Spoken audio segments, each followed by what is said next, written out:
Assalamualaikum warahmatullahi wabarakatuh. Kembali lagi dengan saya Raisa Aulia Ananda dari Prodi S1 Kebidanan dengan NIM 12300230004. Baik, pada video kali ini saya akan menjelaskan tentang panca indera. Sistem panca indera yang pertama adalah telinga. Heliks telinga bagian luar auricula ini terbentuk oleh tulang rawan yang elastis yang melekat pada kulit miring. Bagian ini berfungsi untuk menangkap suara dan juga melokalisasi suara. Nah, selain itu, auricula juga membentuk cekungan yang disebut dengan konka dan bagian pinggirannya dinamakan heliks. Kemudian ada skapa. Skapa ini adalah cekungan telinga yang memanjang yang memisahkan heliks dan antiheliks. Fossa segitiga adalah cekungan di antara kurka antiheliks. Lalu ada antiheliks. Antiheliks ini adalah tonjolan tebal dan menonjol yang sejajar dengan heliks di tengah telinga. Dia membungkuk ke depan dan terbagi menjadi dua kaki. Lalu kemudian ada konka. Konka ini adalah daun telinga, ada cekungan berongga yang disebut konka. Ini berlanjut ke tengkorak sebagai meatus akustis eksternal. Konka bertindak untuk mengarahkan suara ke meatus akustik eksternal. Nah, kemudian ada lobule. Lobule ini adalah daun telinga atau lobulus auriculae, adalah bagian telinga luar yang lembut dan memiliki tulang rawan yang mengandung suplai darah yang besar. Nah, kemudian ada telinga luar terdiri dari daun telinga dan liang telinga yang bertugas menentukan arah lokasi suara, mengumpulkan dan menyalurkan gelombang suara ke gendang telinga. Kemudian ada otot temporal, lalu ada tulang temporal. Ya, tulang temporal ini berperan penting dalam proses pendengaran dan keseimbangan tubuh. Tidak hanya melindungi otak, tulang ini juga menjaga saraf-saraf yang berfungsi dalam pendengaran dan keseimbangan. Lalu kemudian ada meatus akustik eksternal. Saluran telinga adalah saluran yang terbentuk menyerupai huruf S. Saluran telinga ini dibagi menjadi dua bagian atau pars. Pada 1/3 proksimal terdiri dari susunan tulang rawan atau pars cartilaginea dan 2/3 distal tersusun dari tulang kopa atau pars osea.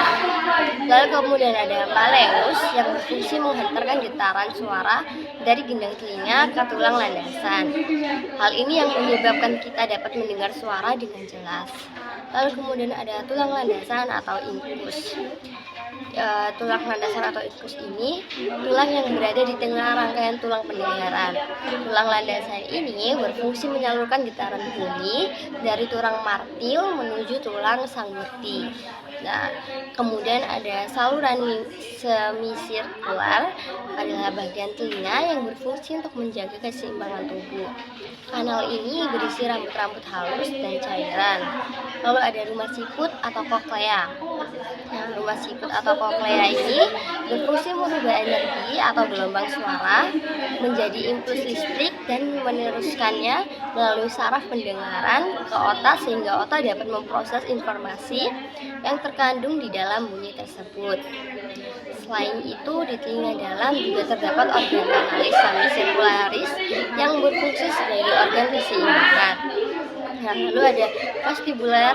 Vestibular ini merupakan bagian penghubung antara koklea dan saluran semisirkular.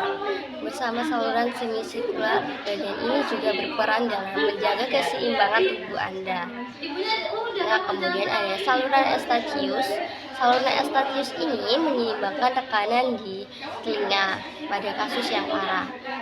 Tekanan dari luar yang berlebihan dapat menyebabkan rasa sakit yang tidak mengarah pada pecahnya gendang telinga. Untuk menyeimbangkan tekanan, saluran Eustachius akan terbuka untuk menyamakan tekanan di dalam dengan luar telinga. Lalu kemudian ada gendang telinga atau membran timpani. Nah, gendang telinga atau membran timpani ini adalah sepotong jaringan tipis yang terletak pada akhir saluran telinga. Fungsinya menerima gelombang suara yang masuk melalui saluran telinga dan mengubahnya menjadi getaran. Kemudian ada membran timpani yang berfungsi untuk menangkap gelombang suara lalu mengubahnya menjadi getaran yang diteruskan ke tulang telinga. Nah, tulang telinga ini sendiri berfungsi sebagai landasan untuk meneruskan getaran yang masuk dari gendang telinga ke rumah siput. Ada 3 bagian telinga. 1. Telinga bagian luar yang berfungsi untuk mengumpulkan gelombang suara untuk dikirim ke kanal telinga. Lalu kemudian yang kedua ada telinga tengah untuk memproses getaran dan menyeimbangkan telinga tengah. Lalu kemudian yang telinga dalam untuk mengirimkan sinyal ke saraf di otak agar kita mengenali suara. Sekian penjelasan tentang telinga. Kemudian kita masuk ke mata. Lalu pada bagian-bagian mata ini yang pertama ada badan siliaris. Badan siliaris ini berperan dalam mengontrol bentuk dan ukuran lensa. Kemudian ada iris. Iris ini memberikan warna pada bola mata dan dilengkapi dengan otot kecil yang melebarkan atau mengecilkan pupil untuk mengatur cahaya masuk. Lalu ada kantong anterior. Kantong yang juga dikenal dengan istilah anterior camber ini berisi cairan aqueous humor yang membantu membawa nutrisi ke jaringan mata. Lalu ada pupil yang berfungsi pupil utama dalam mengontrol jumlah cahaya yang masuk ke mata. Kemudian ada kornea. Fungsi utama kornea mata adalah memperkirakan cahaya. Lalu ada lensa yang membantu untuk memfokuskan cahaya dan gambar ke retina. Lalu ada sklera untuk menjaga bentuk bola mata serta melindungi bagian dalam mata. Kemudian ada retina untuk menangkap cahaya yang selanjutnya diolah sehingga Anda bisa melihat objek dengan jelas. Lalu kemudian ada makula. Makula ini menangani bagian gambar atau citra yang paling spesifik yang berada tepat di depan kita. Kemudian ada vitreous. Vitreous ini mempertahankan bentuk mata dan menahan retina agar tetap pada tempatnya. Kemudian ada arteri.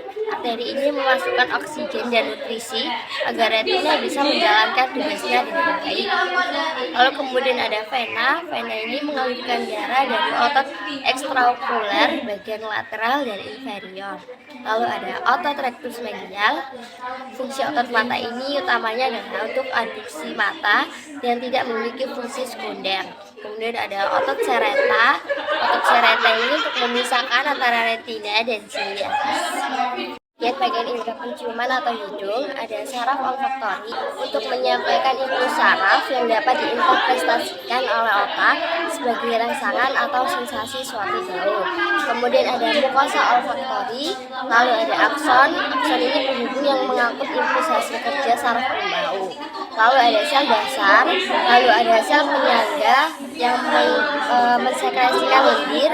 Kemudian ada lintasan nasal, lalu ada sel reseptor yang mendeteksikan rangsangan bau yang diterima untuk diubah menjadi impuls yang akan diteruskan ke otak.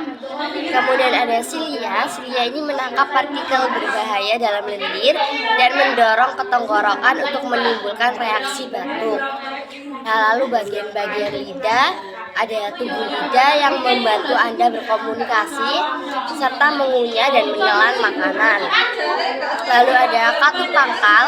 Katup pangkal tenggorokan ini melindungi batang tenggorokan agar tidak dimasuki makanan atau cairan pada saat menelan. Kemudian ada amandel atau tongsil. Amandel atau tongsil ini menangkap berbagai kuman, bakteri, dan virus yang akan masuk ke tubuh kita. Kemudian ada langit-langit tenggorokan. Langit-langit tenggorokan ini membantu proses pencernaan makanan dan mencegah makanan untuk naik ke hidung. Kemudian ada jendela buntu. Jendela buntu ini mencampur ludah dengan makanan sehingga menjadi lunak dan mudah dikunyah. Kemudian ada celah ujung, ada papila circumvallata sebagai indera pengecap pada manusia. Lalu ada celah lidah. Celah lidah ini untuk merasakan sesuatu yang dimakan. Kemudian ada ujung lidah. Ujung lidah ini berfungsi untuk merasakan beraneka rasa seperti pahit, asin, asam, dan manis.